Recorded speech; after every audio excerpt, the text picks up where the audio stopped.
So here we have the Mini Clubman on an 18 plate. I'm going to start off by showing you inside the boot, and then we'll hop in and run through some controls on the inside from there.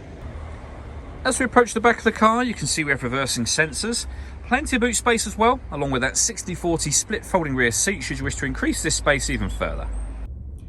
Okay, now that we're inside the car, we're going to start with the dials. On the left-hand side, we have the rev counter, we have the speedometer in the middle, and the fuel gauge over on the right-hand side. Also in the middle, you're able to change the information displayed there. So for example, you can see the total mass of the car, which is 16,904. We've got various different bits of trip computer information available, or a digital readout for the speedometer. If we back out from the dials to the steering wheel, we have cruise control and speed limiter, stereo and phone controls. And over in the center, the touch screen for the stereo, so you can access your music from here. You'll see this car has got DAB, FM radio, Bluetooth audio and USB audio. It's all touchscreen as I mentioned, or you can make all of your movements by using this dial and the collection of buttons that surround it, which is far easier to use whilst driving, of course. You can access your satellite navigation. You'll be able to see there the colour display. There's a full video showing how this sat-nav works, which you can find on our website and YouTube channel as well. You pair your phone under the communication heading.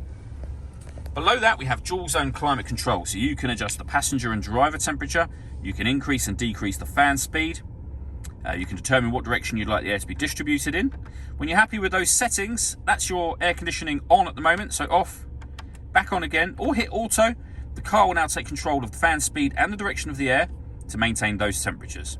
Hit auto again to go back to your own setting. We have a heated driver seat with 3 different heat settings, and the same for the passenger. We can turn the parking sensors on and off. We can turn the stop and start on and off. That's where you actually start the engine physically and stop it from there. We can turn off our traction control. This button will put the vehicle into sport mode, as you can see, mid mode, which is your everyday driving, and green mode as well.